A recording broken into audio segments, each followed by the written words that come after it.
صاحب میں یہ جاننا چاہتی ہوں کہ ایک جو پیری فقیری والی جو سوچ رکھتے ہیں، ذہنیت، ہر بات پہ وہم کرنا کہ جن چڑھ گیا، چڑیل آ گئی اور نہ جانے کیا کیا، یہ جو ہم نے اپنی زندگیوں میں ٹوٹکے، وظیفے، عامل بابا رکھے ہوتے ہیں یا اس طرح کی چیزیں رکھی ہوتی ہیں،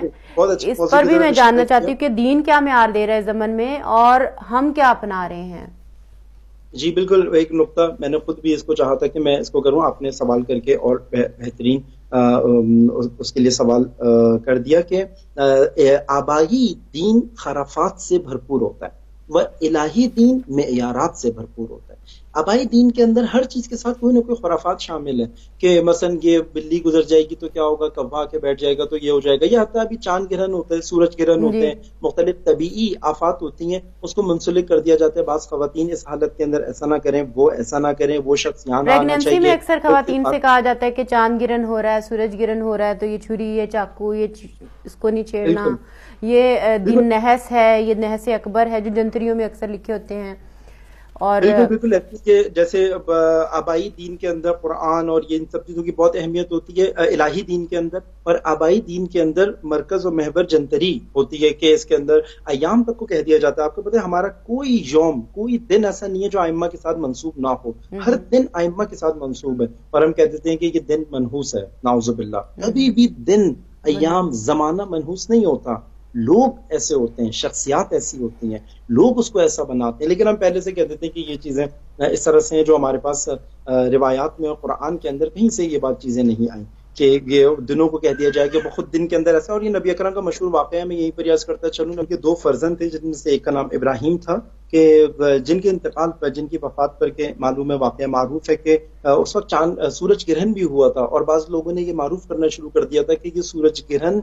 جو ہے وہ نبی اکرم کے بیٹے کی وفات کی وجہ سے ہوا ہے، ان کے فرزند کی وفات کی وجہ سے ہوا ہے۔ تو نبی اکرم نے اگلے ہی دن تمام افراد کو جمع کیا تھا مسجد کے اندر، اور ان کو جمع کرنے کے بعد ان سے کہا تھا کہ میں نے سنا ہے کہ یہ سورج گرہن کے ہونے کو میرے بچے کی انتقال اور وفات کے ساتھ اس کو منسلک کیا جا رہا ہے، مرتبط کیا جا رہا ہے۔ اور نبی اکرم نے کہا تھا ایسی کوئی بات نہیں ہے، ایسی کوئی چیز نہیں ہے۔ آپ دیکھیں صداقت نبی اکرم کی، کہ اس وقت چاہتے ابھی کوئی عام لیڈر ہوتا، کوئی عام حکمران ہوتا تو بلکہ اس کو اپنے نفع کے لیے استعمال کرتا اور اس کو اپنے سب کرتا۔ نبی اکرم نے وہیں پر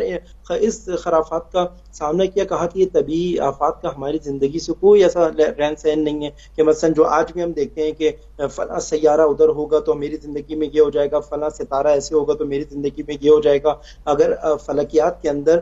پتھروں کی اور مختلف سیارات کی حرکات و سکنات کے اوپر میری زندگی کا کوئی تعلق ہوتا تو پھر میرے ارادے کا کوئی فائدہ نہیں ہوتا، جبکہ الہی دین کے اندر مجھے وہ کچھ ملتا ہے جو میں نیت کرتا ہوں، جو میں ارادہ کرتا ہوں، جو میں اقدام کرتا ہوں۔ فلکیات کے اندر ہونے والے سیاروں کی حرکت میری زندگی سے میرا ارادہ مجھ سے نہیں چھین سکتے۔ ایکچولی جنتر و منتر یہ دو جو چیزیں ہیں جو ہندوازم کے ساتھ ہیں، اور ہندو مذہب کے دو بڑے عناصر ہیں، جنتر و منتر، جس سے منتری و جنتری بنتی ہے، جو جنتری کے اندر صرف اسلامی کیلنڈر اس میں ڈال کے اس کو اسلامی کرنے کی کوشش کی گئی ہے۔ تو آج بھی رشتے آتے ہیں تو گھروں کے اندر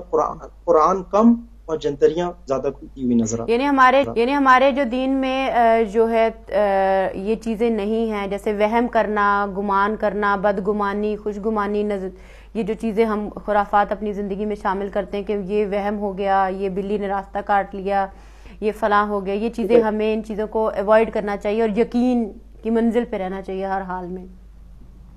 بالکل ایسی ہے، کسی چیز سے، جس چیز کا تعلق ہماری زندگی سے نہیں ہے، ان چیزوں کے، ان حوادث کو، ان چیزوں کو اپنی زندگی کے ساتھ مرتبط نہیں کرنا چاہیے۔